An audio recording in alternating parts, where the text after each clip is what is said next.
How'd they look in the scrimmage? Yeah, I thought it was our best scrimmage. The big thing that we really wanted to focus on is playing faster and the turnovers. And we had 0 turnovers by the offense and definitely played a lot faster. So that was really one of the big goals going into it. And then the second thing was really to see that second group, you know, how they could do. They had a chance going against the #1 defense and kind of put them in some tough situations. You know, our frontline guys, we got them a little work early, then got them out. And it was really about that second group. And I saw some good things from that group. And so overall, I thought it was a real positive day. Coach said that it looked like Ray had kind of an off day. That's the first I've heard of it in camp. Can you elaborate on some of his mistakes? He had a freshman day, and it was, you know, the first day that he's ever had to go to class and come over here and go practice. And so just trying to figure out his schedule.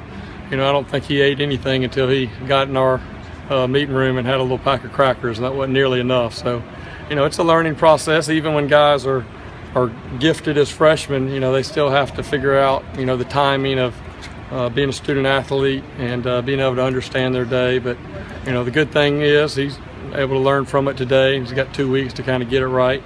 And but it's good for him sometimes too. Whenever it's real easy for him, you know, sometimes you got to get to the game before they learn a few lessons. So I think today was a little eye-opening for him, but I got no questions. He'll be back and be fine, be ready to go this year. Y'all have raved about Falcinelli throughout camp.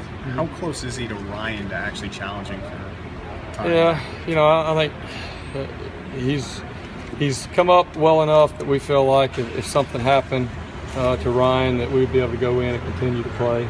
But, you know, Ryan's a guy that's been around here. He's got a lot of experience. You know, that's the one thing that you can't give a guy in spring practice and fall camp is you can't give him game experience. And so hopefully we'll be in a position for him to get out there and play a little bit. But, you know, Ryan's had a good fall camp. We feel very good about him. But it's great to have some of those guys, and that's really what this fall camp has been about for us offensively. Is kind of that second group. How close can we get them to that first group? Because there's going to be injuries. You know, the schedule that we play, guys are going to get hurt, and you just want to be sure you've got enough depth to be able to withstand some injuries. So we're pleased where he is, but you know, he's got to go out and do it in a game, and hopefully he'll get some of those opportunities. Who in the second group of receivers distinguished themselves today? Yeah, I'd say Trevion Thompson had a good day. You know, and having a good day is not just catching some balls. You know, it's just understanding your alignments and being able to get lined up and not having missed assignments. And, you know, he also made some catches today. Hunter Renfro had a really good day. You know, I was disappointed with Hunter in the second scrimmage because he had a chance to make a big play there that could have really changed the whole scrimmage and didn't make it.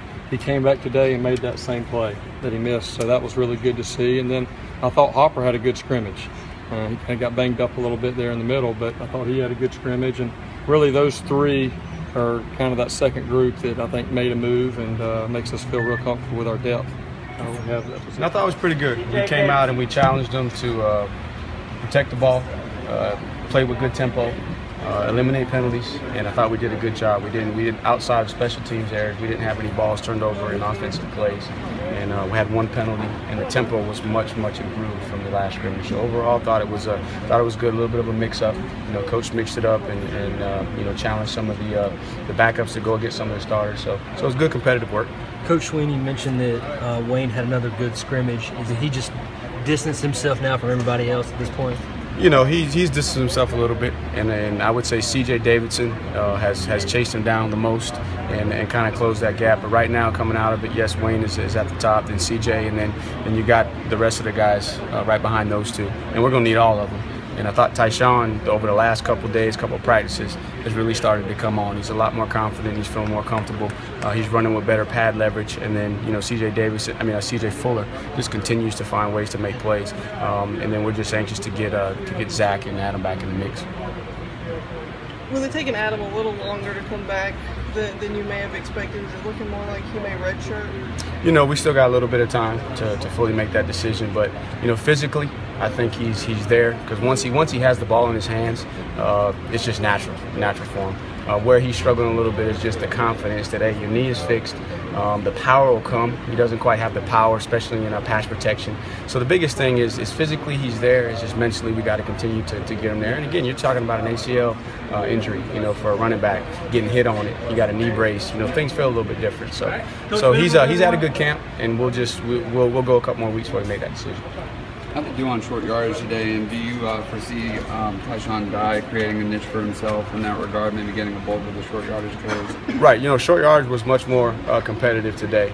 And again, we did some things offensively to try and give him a better chance and lighten the box count and just make it more one-on-ones and see who's going to go compete. But I thought they did a better job. It was a lot more competitive. And Tyshawn, again, is running with better pad leverage. And when we recruited him, that what we thought is he was going to be that big back. He's the heaviest of them.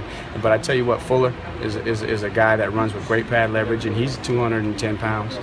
He gets down behind his pads and he finds things. So I think we're going to have a good complement of guys and trying to get everybody prepared to run in short yardage situations. Because when you're playing fast, it's hard to sub out a guy on 3rd and 1. So you have them prepared, but then there's going to be certain situations where you have to go get it, then you're going to put the best guy in there.